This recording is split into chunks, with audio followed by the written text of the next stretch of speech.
And talking about titles and, Rich's favorite word, I think, when it comes to lyrics is be ambiguous. Yeah. And Tom said, about explaining lyrics to people. And it's, whenever someone has asked me, well, what are you writing about in this song? And I always ask them, well, what do you think? And then they'll tell me, and I go, you're right. Because they are. It's how you interpret the lyrics and, make your personal connections to them. The diversity of the music. Talking about going from throwing mountains or absence of presence to never or making memories. Yeah. It's such a wide span of musical flavor.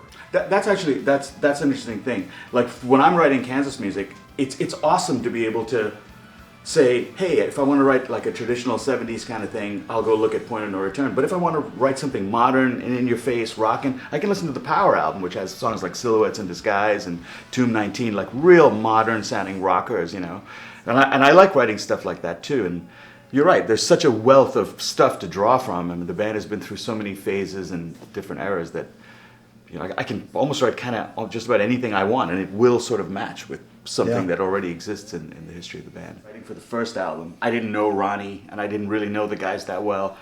But writing for this record, with 3 years of listening to him every night in my ears, I really know his voice now, and I really have gotten a sense of what Phil likes to play and what he maybe doesn't like to play and where his comfort zones are. And I think I've gotten a sense of that with everybody. And for this record, I really thought about you. Yeah. I wrote entire songs and I would say, this is not going to work for Ronnie. I got to change the key. I got to bring this up a little and get him to push a little bit, And I was able to do that with everybody, which was really cool. Yeah, you're well aware of where my power tenor is now and my richer, deep, full voice. Yep. And it really makes it a lot easier. I knew that he would sing the crap out of Animals on the Roof. Can I say crap? Sorry. I knew he was going to really sing that one really well because now I can anticipate because I'm so familiar with his ranges. And like the beginning of Throwing Mountains, I love my voicing. Yes. Just the beginning of that and the transitioning into the power vocal after that introduction. I love that. Me too. I spent a lot of time thinking about what key are we in and I actually would write a song and then I would say, the verse is great, but this chorus is going to be too low for Ronnie. So Animals on the Roof, the original chorus was in D, and it didn't work at all. Yeah. And it was just like, well, what do I do to make it work? And so I've got to go to some key that I wasn't planning on going to, but then it turns out better because you have to find a way to get to that key. And a lot of times the song will actually be improved because you have to jump through a couple of hoops to get yourself to that Like I said earlier, the masters of transitioning from parts to part right here. I don't know about that, but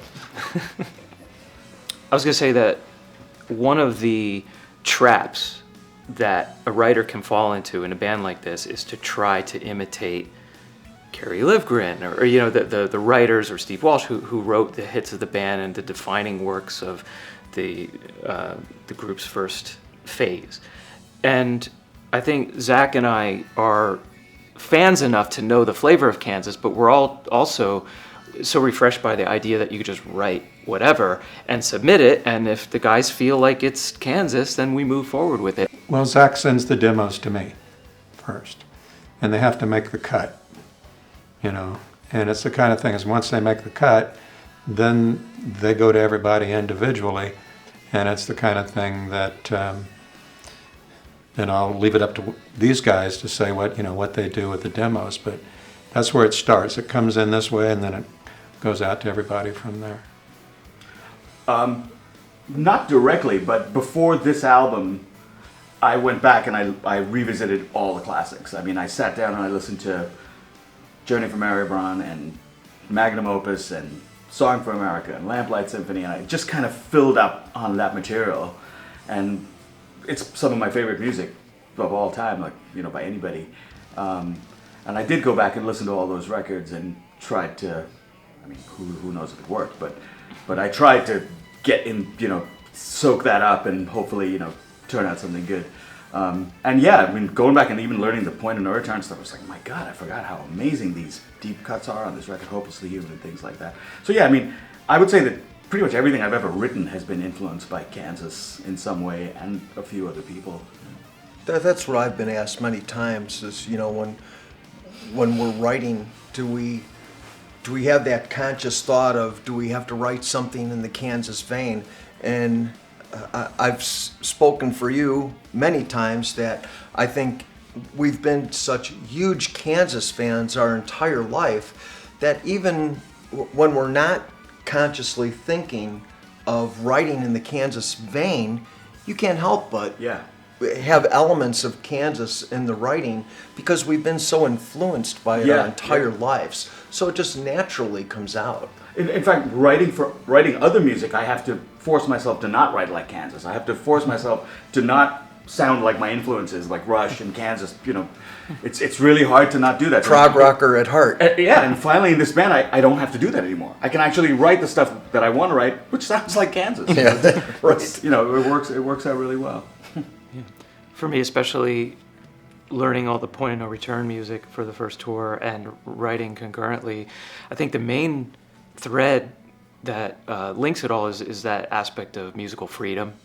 There's not a concern to have a 3-minute pop hit.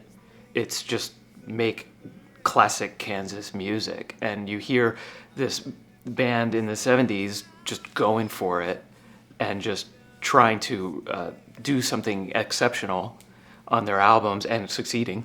And then when we have this new form of Kansas and a new album coming, and it's like, let's make expansive music, progressive music, any kind of anything that's good, and it just so happens that our identities are going to just come to the surface from what we do.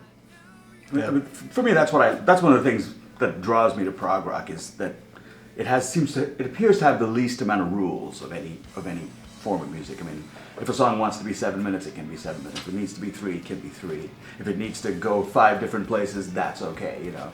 And that's what makes it fun, challenging.